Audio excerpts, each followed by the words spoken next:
Bismillahirrahmanirrahim. Welcome to Dentistry and Medical. Please like, comment, share and subscribe to my channel. Today's topic is about red blood cells physiology. So let's start with the introduction of red blood cell. The red blood cells are non-nucleated biconcave discs containing hemoglobin. There is no cytoplasmic organelles like mitochondria and Golgi apparatus.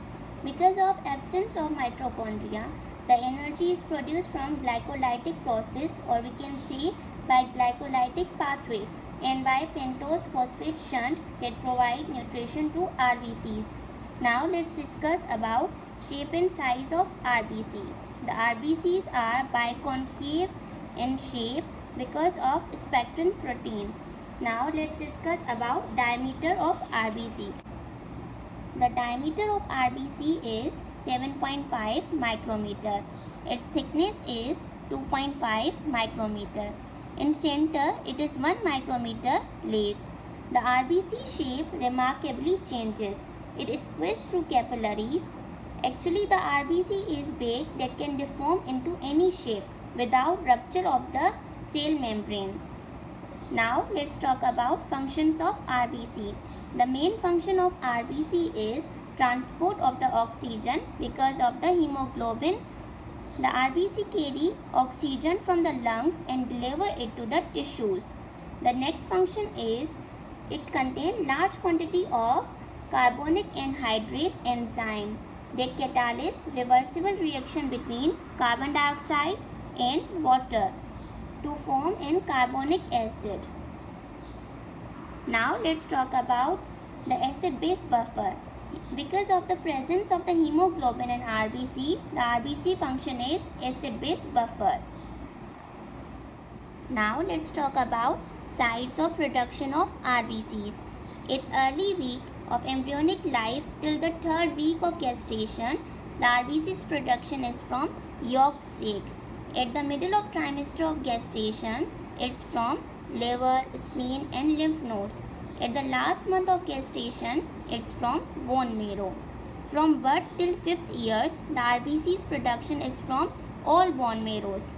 After 20 years of age, the RBCs are formed from membranous bones like vertebrae, sternum, ribs and ilia. After 20 years, there are some bones that become quite fatty, like proximal portions of the humerus and tibia. So the RBCs are not formed from these portions. Now let's talk about genesis or stages of RBC's differentiation. The differentiation of RBCs start from pluripotent hematopoietic stem cells. The pluripotent hematopoietic stem cells are converted into colony-forming blast cells. The blast cells are converted into colony-forming unit erythroblast. The erythroblast, after that, converted into proerythroblast. In proerythroblast, it divides multiple times to form multiple RBCs. After that, it becomes erythroblast, which is subdivided into basophilic erythroblast, polychromatic erythroblast and orthochromatic erythroblast. In basophilic erythroblast, it stains basic dyes. In this stage, hemoglobin starts accumulation or very little hemoglobin is present. In polychromatic erythroblast, in this stage, hemoglobin appears to 34%. In this stage, nucleus condenses. In orthochromatic erythroblast, there is extrusion of the nucleus and there is nucleus pycnotic in appearance. In this stage, hemoglobin is maximum. After that, it becomes reticulocyte. In reticulocyte, there is small amount of basophilic material consisting of Golgi apparatus, mitochondria and few cytoplasmic organelles. After that, after 1 to 2 days, it becomes mature erythrocytes. The mature erythrocyte has no nucleus, no organelles. It's reddish in color, biconcave in shape with high hemoglobin.